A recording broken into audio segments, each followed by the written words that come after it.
Yo, what's good, beautiful people? I hope everybody's having an amazing day. It's your boy Hunt. Today I'm gonna be giving y'all another requested video. The last time I dropped a badge video, y'all been going crazy for them, but y'all asked for a defensive tier list and just the best defensive badges and everything like that. So that's what we're gonna be getting into today. Make sure you do drop that like, sub, turn on post notifications. It's very much appreciated. Everything today is going to be for guards and locks, not for big men. So I just want y'all to know that even the tier list is going to be for locks and guards. It's not for big men. I don't have a big man build that I could play in park with, test badges, or do anything like that. So I don't want to give y'all information that I wouldn't actually be accurate with. So this is just straight up for locks and guards, just so y'all know.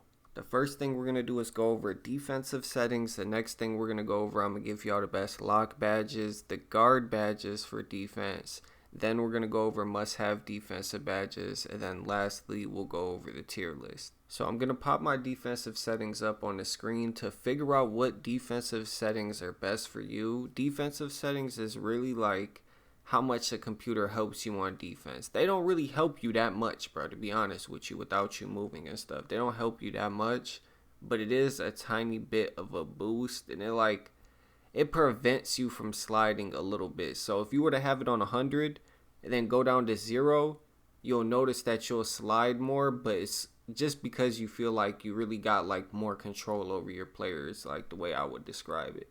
But I'd say test it with 100, test it with 0, and then from there you'll know, okay, this is exactly the difference between 100 and 0, and you can put it, you know what I'm saying, wherever you would like. If you want to copy my settings, I'll use 30, because on 0 for me it's just a little too slidey. I can't really do that, so I have it on 30, but it's all up to you, whatever you want to put it on. It's personal preference. Now I'm going to give y'all my guard badges. These are the badges that I use on my guard. I have like a 75 steal and a 70 perimeter defense. But take into account that I've gotten about 500 or so steals with that build. I think it's like 510 or something like that. And I haven't even played 1,000 park games. So like I almost average a steal a game just with that build. And it's not even a mainly defensive build. Now, for the people that know, I've been working on my 99 steel lockdown build, so I'm going to give you the best defensive badges for lock builds. I'm going to pop them up on the screen. Y'all could go ahead and copy these. These are very good lock badges. And yeah, I guess that'll wrap it up for the badges for both builds. We're going to get into talking about the must-have badges and why y'all would really want to have these badges. One, glove. Glove is pretty obvious. Steals are overpowered in this game, and you don't have to have Glove Hall of Fame, but if you got Glove Hall of Fame and a 99 steal, odds are you're going to be ripping just about anybody, because 99, not 99, at least 90% of guards, especially these tall guards, they do not have unpluckable Hall of Fame, and they don't have anywhere from like a 92 plus ball handling. A lot of people are making these demigod builds with low ball handling, gold unpluckable. When you got Hall of Fame glove and a 99 steel, that's definitely going to be gold unpluckable, yada yada, every single time. Just letting y'all know. Clamps is a good badge, but it could be buffed. I'm going to be honest. It's not the best badge, but it is definitely a badge that you would want to have on a lockdown build. Challenger, Pick Dodger, Chase Down, and Anchor. Now, Chase Down and Anchor are good badges to have together. If you have both of those badges together, you'll be working. So don't go and put Chase Down Hall of Fame and then don't even put Anchor on. Trust me, put Anchor on and then put Chase Down on. Whatever you could get them both on, and they're definitely a good duo badge to have. Another badge, the last badge, is Workhorse. Workhorse is just a super fire badge. Every time you poke the ball loose, you really just be beating the shit out of people, and you be speed boosting to the ball. Like, it's actually crazy. You'll win just about every poke ball, and you'll win a lot of animations and get a lot of tight animations having this badge on. Now let's get into probably why y'all clicked on the video. This is the tier list. It's got Hall of Fame, gold, silver, and bronze. I feel like that's the easiest to understand, especially when we're talking about badges. And this is for like lockdown or guard who's sitting corner, okay? Anchor, Chase Down, glove, basically the most important badges, so you could get steals and get blocks at the rim. Gold, Challenger is a very good badge for contesting perimeter shots. It's even popped up a lot for me, not even contesting perimeter shots, like close to the perimeter and stuff like that. It's popped up too. Clamps, Workhorse. Workhorse is a badge that's really good to have on anything. If you could get it Hall of Fame, get it Hall of Fame. Gold, silver, it's really good at any badge tier. So that's just one thing I want to let y'all know. Workhorse is something like you could put it gold, Hall of Fame, really whatever you want to put it on, but it is a badge that you definitely are going to want to have. Rebound Chaser, Post Lockdown, Pick Dodger, and Menace. These are all in the silver tier because they're badges that are like situational badges. You get what I'm saying? You want to have Rebound Chaser on silver for the times that you are going to try and get boards.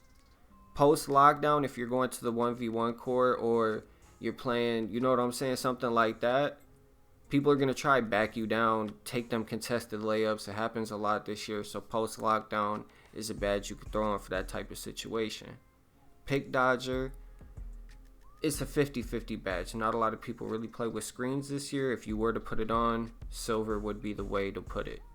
Menace is also another badge that silver or gold is the way you could go with Menace. But honestly, I feel like if you got Menace on silver, then Clamps on gold, you'll be straight. And then for the bronze category, these are all preference badges, okay? If you're a guard, some of these badges are going to be upped, like off-ball pass, maybe interceptor, you know what I'm saying? Some stuff like that. But these badges are all pretty much badges you're not going to need on a lockdown or a guard. You're not going to need brick wall on a guard. You're not going to need pogo stick. If you want to put it on, you could put it on bronze, maybe silver. If you're a big man, that's a different story, but like I said, this is for locks and guards. Ankle braces don't really work because there's not really that many ankle breaker animations. So if you want to put it on, you could go bronze. If you have the extra badges, you can maybe go silver. Off-ball pest, it's a good badge. If you're a guard, you're sitting corner, you might want to have that on at about like silver or gold.